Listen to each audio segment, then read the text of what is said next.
नामजद अभियुक्त था जिनका नाम संजय राय है, जो इस घटना के मुख्य अभियुक्त थे। उनकी गिरफ्तारी की गई है। अररिया जिला है वहाँ के पास से।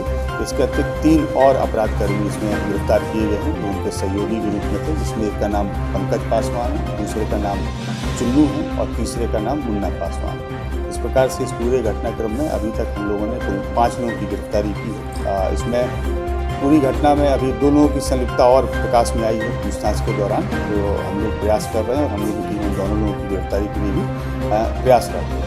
इस घटना के पीछे जो वजह थी, जिसकी वजह से ये घटना घटित हुई है, वो ये है कि जैसा कि आप सभी को ज्ञात होगा कि पूर्व में भी इस बात को प्रकाशित किया था आप सभी ने कि जो मृतका हैं और जो इसके मुख्य अभियुक्त हैं संजय राय, दोनों के बीच में लगभग पिछले 3 वर्षों से काफ़ी बातचीत होती थी, जिसके टेलीफोनिकली एविडेंस भी हम लोगों के पास में है और दोनों के जो CDR के डिटेल्स हैं वो इस चीज़ की पुष्टि भी करते हैं।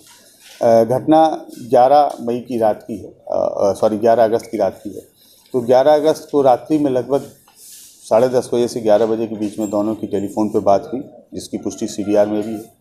उस फ़ोन पे वार्ता के उपरांत जो मृतका है वो वहाँ पे गई, जो एक नियत जगह रहती थी, वो चौर का इलाका है उसी गांव का, जहाँ पे ये मुख्य अभियुक्त संजय राय, उन्होंने मृतका को बुलाया था। और गांव के जो 5 नवयुवक हैं जिनको लगभग पिछले 2-3 महीने से इस पूरे घटनाक्रम की जानकारी थी, और इन लोगों का उद्देश्य ये था कि अब इन लोगों को रंगे हाथ पकड़ना है, और हम लोगों के समाज विशेष की बच्ची है जिसके साथ में ये व्यक्ति गलत करता है।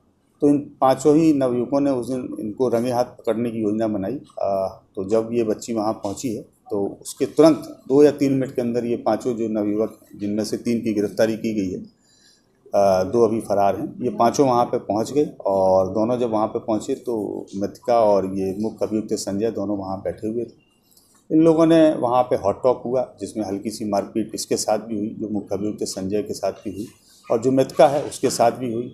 तो इसमें से इन लोगों के पास एक रॉड थी, वो रॉड से वार किया गया। वो रॉड जो चलाई वो रॉड पंकज ने चलाई, वो रॉड मृतका के सिर में लगी। एक खुरपी भी वहाँ पे थी। फिर जब इनको लगा कि वो रॉड से वो बेहोश होकर नीचे गिर गई, तब इनको लगा कि शायद कहीं ऐसा ना हो कि मृत्यु हो जाए, तब फिर खुरपी से भी उसके ऊपर वार किया गया। और इस दौरान फिर इनको लगा कि शायद वो अनकॉन्शियस हो गई हैं, तो ये लोग वहाँ से भाग खड़े हुए। जो इसका मुख्य अभियुक्त था संजय वहाँ पे मौजूद था। संजय को लगा कि अब मेरा भी इसमें भेद खुल जाएगा, तो संजय ने वहाँ पे जो ढैंचा होता है, ढैंचे की पत्तियों से जो रस्सी बनती है उससे उसके हाथ पैर को बांधा, उसका गला दबाया और मृतका को घसीटते हुए, जो घटना स्थल है लगभग वहाँ से 20 से 30 मीटर दूर चौर में, जहाँ हल्का सा पानी था, गहराई का इलाका था और झाड़ियाँ थी, वहाँ घसीटते हुए ले गया। इसने वहाँ उनको दबा दिया ताकि उनकी डेड बॉडी ऊपर ना आने पाए और लोग खोज नहीं पाए। इसके बाद में जो खुरपी वहीं फेंकी हुई थी, उस खुरपी से इसने जो घटनास्थल था, घटनास्थल की मिट्टी को भी खोदा, ताकि ऊपर से देखने पे जो खून के दाग हैं, धब्बे हैं, वो प्रथम दृष्टया देखने से प्रतीत नहीं हुई। इसके बाद ये अपने एक जो सहयोगी है, जिसकी गिरफ्तारी पहले की गई है, मिथिलेश, और बुलेरो से उसके साथ में भागा और भाग के छपरा गया। फिर ये लगातार भागते रहे, मोबाइल इनका बंद रहा, हम लोग लेकिन ट्रेस करते रहे, और फाइनली जो है इनकी आज सुबह गिरफ्तारी वो अररिया से हो गई है। हम लोगों ने इस कांड में अभी तक जो चीज़ें जब्त की हैं, वो एक हथियार जो खुरपी है उसको जब्त किया है हमने। इसके अलावा जो वाहन है बुलेरो जिससे भागे थे उसको जब्त किया है। 4 मोबाइल फ़ोन हैं जो इन्हीं अभियुक्तों के हैं, वो हम लोगों ने जब्त किए हैं। और इसमें अभी 2 अपराधकर्मी फरार हैं जिनकी हम लोग गिरफ्तारी के लिए प्रयासरत हैं। और इसके अतिरिक्त कुछ अन्य एग्जिबिट्स भी हैं जो हम लोगों को अभी सीज करने हैं, जिसके लिए हम लोग सर्च अपना जारी रखे हैं। उम्मीद कर रहे हैं कि कल शाम तक इसमें हम लोगों को कुछ और बरामदगी और गिरफ्तारी भी होगी, जिससे हम आप लोगों को अवगत कराएंगे। अब डॉक्टर बनने का सपना करें साकार national medical college Birgunj Nepal से।